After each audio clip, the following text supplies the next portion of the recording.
அனைவருக்கும் இனிய வணக்கம். அன்பின் ஆன்மீகம் யூடியூப் சேனலுக்கு உங்களை அன்புடன் வரவேற்கிறோம். இன்றைய பதிவில் கோவை அருள்மிகு கோணியம்மன் திருக்கோயிலோட 2026ஆம் வருடத்திற்கான தேர் திருவிழா குறித்த தகவல்களை நம்ம கொஞ்சம் தெளிவாகவும் விரிவாகவும் பார்க்கலாம். எந்தெந்த தேதியில் என்னென்ன எத்தனை மணிக்கு நடைபெறுதுங்கிறதையும் நம்ம பார்க்கலாம். நம்ம சேனலை முதல் முறையாக பார்க்குறவங்க ஞாபகமாக சப்ஸ்கிரைப் பண்ணிக்கலாமுங்க. கோயமுத்தூரோட காவல் தெய்வமாக விளங்கக்கூடியவள் அன்னை கோணியம்மன். கோவை அருள்மிகு கோணியம்மன் திருக்கோயிலோட 2026ஆம் வருடத்திற்கான தேர் திருவிழா 28/1/2026 தை மாதம் 14ஆம் தேதி புதன்கிழமையன்று காலை 9 மணிக்கு மேல் 10:30 மணிக்குள் தேர் முகூர்த்தக்கால் நிகழ்வோட ஆரம்பமாக இருக்கு.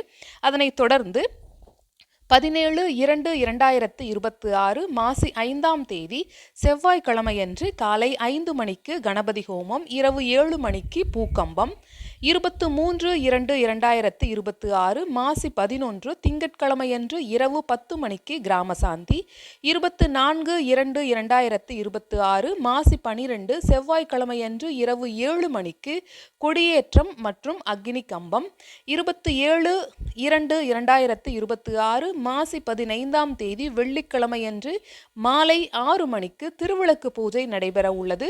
3/3/2026 மாசி 19ஆம் தேதி செவ்வாய்க்கிழமையன்று காலை 7 மணிக்கு உற்சவர் அபிஷேகம்.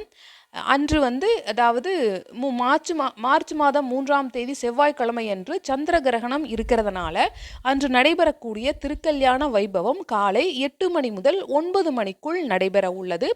மதியம் 1 மணிக்கு நடை அடைப்பு, மீண்டும் இரவு 8 மணிக்கு நடை திறப்பு, 8:30 மணிக்கு சுவாமி புறப்பாடு நிகழ்வு நடைபெற உள்ளது.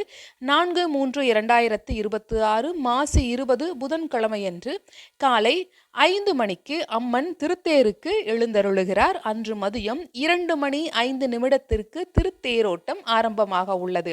6/3/2026 மாசி 22ஆம் தேதி வெள்ளிக்கிழமையன்று இரவு 8 மணிக்கு சுவாமி புறப்பாடு, இரவு 10 மணிக்கு தெப்பத் திருவிழா.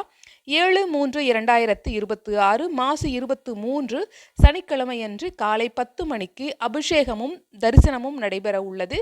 மாலை தீர்த்தவாரியும் கொடியிறக்கமும் நடைபெறுகிறது. 9/3/2026 மாசி 25ஆம் தேதி திங்கட்கிழமையன்று இரவு 7 மணிக்கு வசந்த விழா நிகழ்வோட 2026ஆம் வருடத்திற்கான கோணியம்மன் திருக்கோயிலோட தேர் திருவிழா இனிதே நிறைவு பெற உள்ளது. இந்த பதிவு உங்களுக்கு பயனுள்ளதா இருந்திருக்கும். ஞாபகமாக சப்ஸ்கிரைப் பண்ணுங்க. உங்களுடைய கருத்துக்களையும் கமெண்ட் பாக்ஸில் தெரிவியுங்கள். நன்றி, வணக்கம்.